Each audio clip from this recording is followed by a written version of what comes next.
my name is Bree, and my pronouns are he, him, and I'm part of the Studio Museum Harlem's Teen Leadership Council, where we're focusing this month on art that engages with the environment.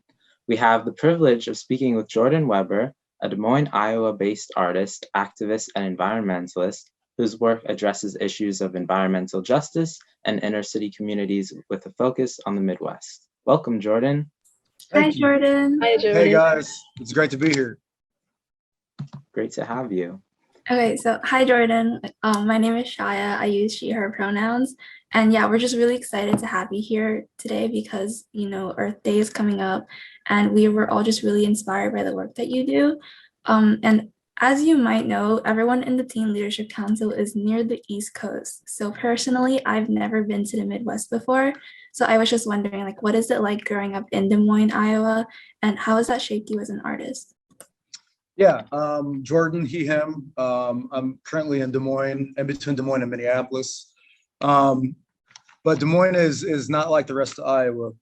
I grew up on the north side of Des Moines, which is like North Omaha, like North Minneapolis, North St. Louis. It's a very polarized, segregated area for a lot of people and poverty. But the great thing is the north side of Des Moines is a lot like Queens. The high school I went to spoke over 70 different languages. Some of my closest friends are Bosnian, Serbian, and Croatian. Quite a few Sudanese and Congolese refugees, and it just keeps growing and growing on that side of the city. So it shaped my art practice in a lot of different ways. I was a jock, and I didn't really feel like I had to remain a jock with all the different types of people that are around me and all the different cultures. I had a mom that was an artist, who is an artist, and that also helped shape me as a practitioner to this day. So being around, like you guys are, being around a lot of different people, it really inspired me to make the art that I'm making. I'm curious, what has your process been like for not only coming up with the concepts, but also deciding how to incorporate elements of the earth and the significance behind them? Yeah, so that's a really great question. So Earth is extremely personal to how we live and how we sustain life in a healthy way. And Earth is a way for Black folks to empower themselves, Black, Brown, and Indigenous to empower themselves through food sovereignty, where we can really take care of ourselves and our community. And I really think that not having access to earth and art that I practice can lead to a lot of detrimental effects on the body. And I know we'll get into that more as we go, but I think it's really important to reconnect individuals through art, and its impact on the environment and how we can incorporate earth and soil and land into our daily lives. And what was the first part of your question? I promised you I was going to do that, and I did it. I was curious of your process behind coming up Right. with your projects, and the concepts. Right. So the process always starts with the community first, right? The neighborhoods, the neighborhood associations, but also years of building genuine friendships and relationships with the people that you're trying to work with. So that is the first process of my practice before I even think about the concept of the artwork.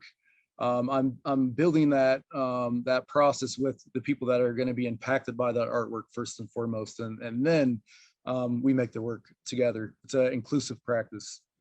Just touching on what you said earlier about how important it is to use art and the soil and bring it all together to really make a difference on your mental health and well-being, all that. Actually, I work at this composting nonprofit in Bushwick that actually, we just do a lot of environmental justice work, and taking food scraps and turning it into compost is also this very meditative. It's scientific because of bacteria and breaking down food, but also giving back to the earth at the end of the day, and replenishing and refreshing the soil. And it's is a science. I feel it's also like an art too, and it's just such this like freeing practice. So I really understand what you mean. It's really church in a way, right? Like the decompression and the recharging. I'm not going to say healing because we continue to be wounded on a daily basis, especially right now, but the recharging from being with earth and getting your hands in the soil. And like you said, seeing things come back to life with, putting food scraps in the compost and turning it in the soil, this life cycle thing that happens. That's really great. And it's really amazing to hear that that's happening in Bushwick. I already knew things like that were happening because New York is so dope like that, especially Brooklyn, but it's really, really great that you're getting exposed to that at a very early age. I also had another question for you. In your work, you also expand a lot on the connections between Blackness and the earth. And I wanted to ask, why is that so important for you to really highlight in your artwork? Yeah, and it's something I talk about often, but Iowa is the most altered landmass in the US. So that means that almost all of the indigenous and native plants and wildlife are gone. So you have this extreme control at a plant level or a microbial level of the movements of these things down to the science. With everything being replaced by two crops, corn and soy. So you essentially have this monocropping, and at the same time, you have one of the most over-policed states in the entire U.S. So we're consistently top three, I should say top five in the US for black to white prison discrepancies for the male population. So that means that we're heavily over policed as brown individuals. So combining those two in art is very important because I don't see any difference between violence on land and violence on the body, especially when you think of the communities that we live in. For example, Eric Gardner are heavily polluted, and that leads us to asthma and a lot of other health defects. In North Minneapolis, a project I'm working on, the immediate neighborhood has a 330% higher rate of lung disease deaths and diseases because of toxins coming from factories in our residential communities. So that's what I mean when I talk about violence on the land, and it is also equal to violence on the body. So I think it's very important to tie these things together with violence on earth and the black body. It's one and the same to me, and especially being ghettotized in these neighborhoods, and I cannot separate them in any factor of my life. Kind of just adding on to what you just said, I used to work with this nonprofit with like environmentally related like political stuff, and something that we did over the summer was we were trying to plan for city council elections, and advocating for candidates that really put the environment as a forefront of their policies. And something that I think this is just, it's not even an issue that just happens in Iowa and in the Midwest, because even in New York City, there's certain areas in Queens and the Bronx, asthma rates are 4 times the rest of the city. Right. And that's just because those areas have to process all of the trash that the city produces, and that is it's just really detrimental to their health. So I definitely get where you're coming from with the environment, and how that is a harm on the environment is also harm on the body. And do you know what the population around those areas is in terms of the demographics of the actual individuals in that community? Are they predominantly brown?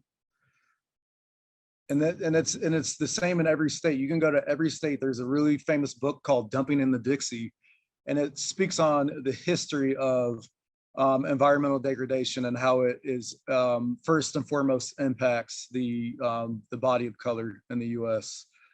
So that does not surprise me at all to hear about the Bronx. It's extremely unfortunate. And then on top of it, we don't have access to a lot of green space, which I know we're going to talk about in a little bit, and that's extremely detrimental to our lungs, not having access to trees that give off oxygen and also eat carbon. So talk about that later.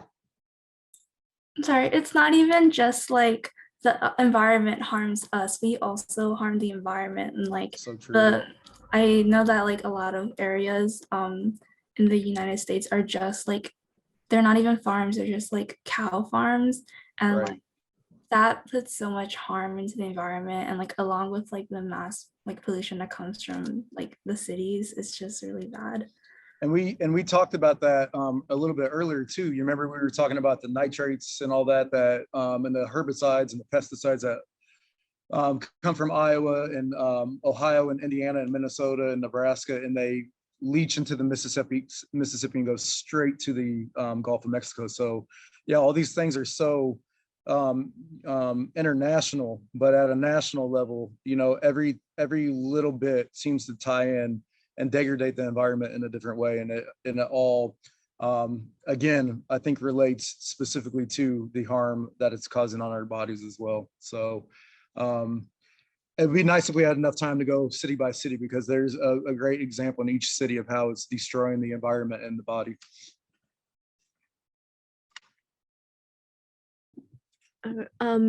What was your favorite piece and why was it meaningful to you?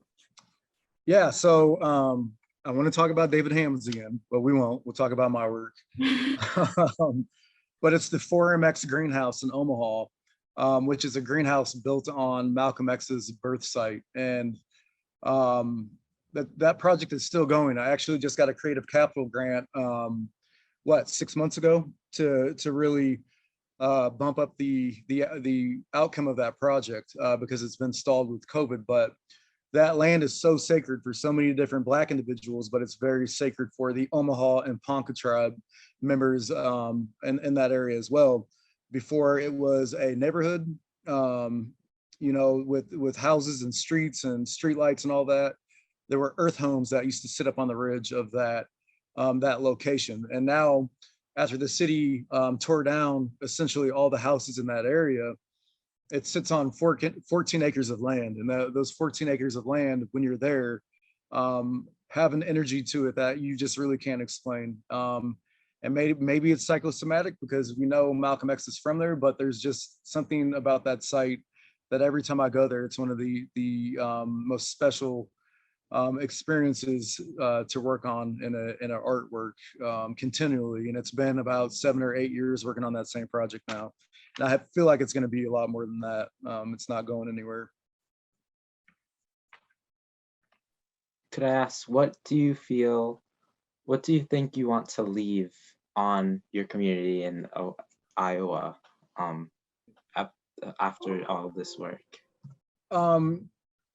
Yeah, I would really like to be in a situation, I didn't speak on this before, but a friend of mine, my right-hand man, his uncle owns about 550 acres of farmland directly south of Des Moines.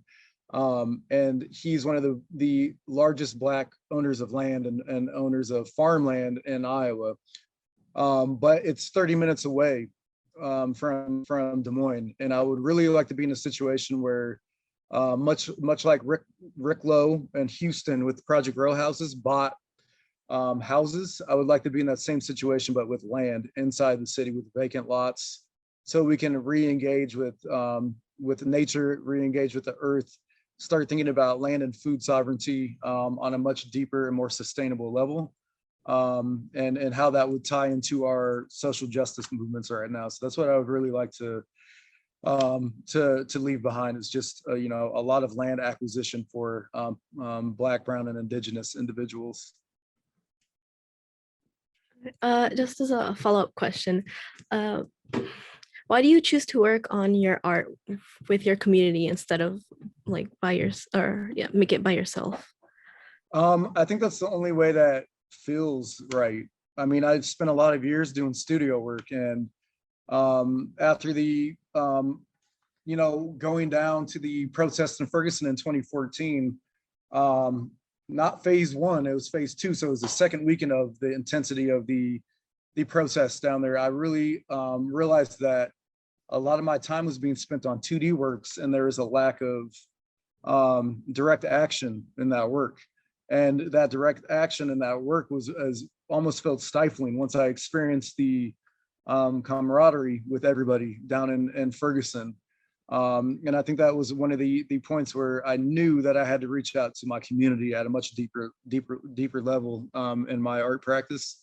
And I, haven't turned back since. I still do some 2D and sculptural works that can be acquired by institutions because that's part of the game and that's part of what I have to do to sustain my practice.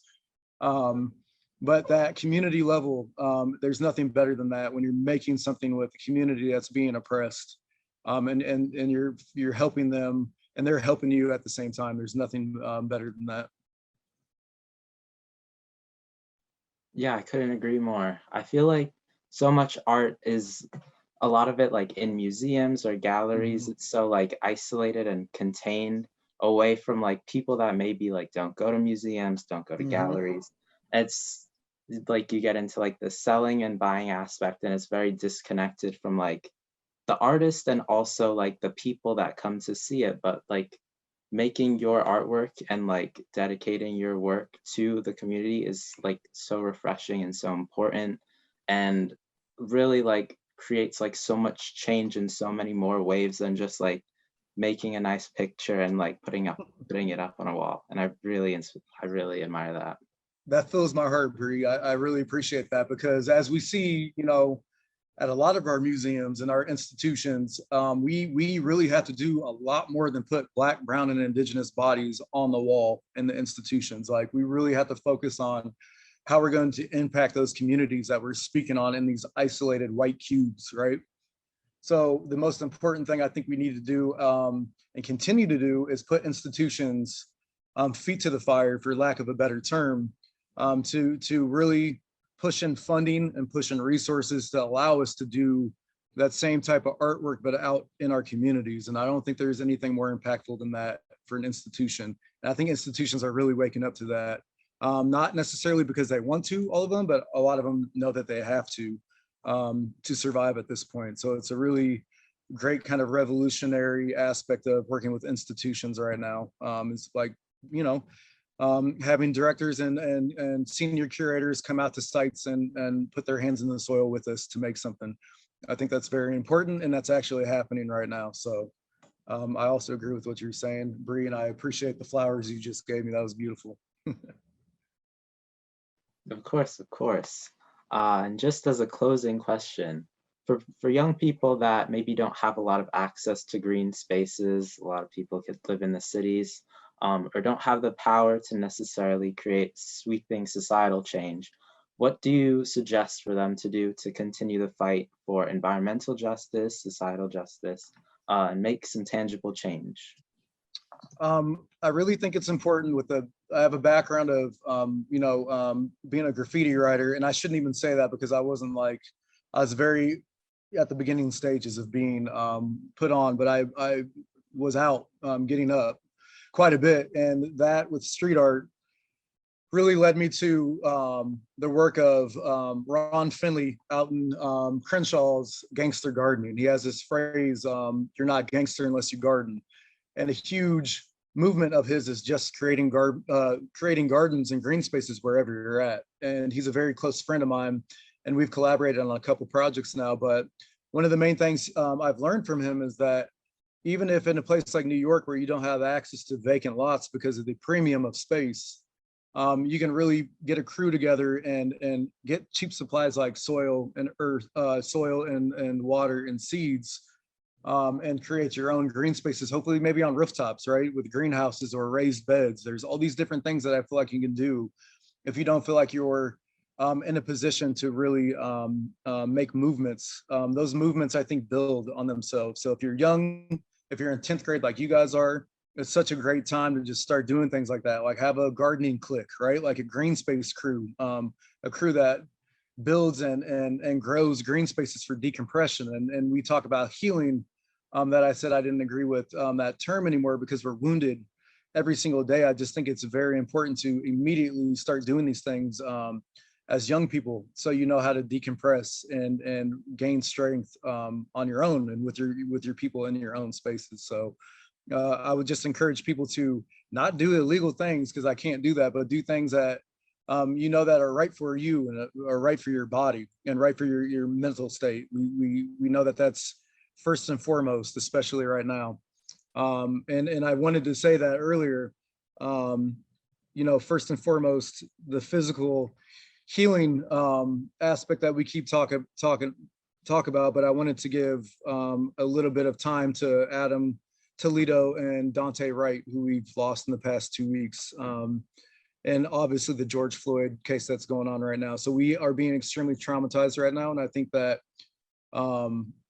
doing these things like the gardening, the illegal gardening, I think it's very important for us as a society of Black, Brown, and Indigenous individuals to make our own moves. Sorry, I was completely rambling on that, but that's what I wanted to say earlier. No, that totally makes sense. Like, I guess what you're saying is just if we don't have access to green spaces, we should go out and make it ourselves. Make it, yeah, make it on your own. You got to do whatever you got to do, you know? It's that time right now. Yeah, that's so inspiring. Well, thank you for speaking with us. Do you want to share like where people can reach you and your work in the future? I'm sure many people who like watch this recording would love to check it out for themselves. Yeah, and the best way is, as corny as it is to say, but it's a live feed into the artist's practice in their life is just Instagram. So Jordan J. Weber on Instagram, and I'm sure that the Studio Museum team can put a link at the bottom or something for me, but that's the best way. And if you email me or direct message me, I'll try my best to get back at you. So yeah, thank you for speaking with us, and this has been such an inspiring conversation. We're excited to see your future projects. Thank you, and I hope to see you guys soon. There's a fellowship that I just accepted on the East Coast that I can't name yet, but I'll be out on the East Coast for 10 months from August until June of next year. So hopefully I'll get to see you guys in person at some point. Okay, thank you. We look forward to it. Thank you. Yeah, we'll see you guys.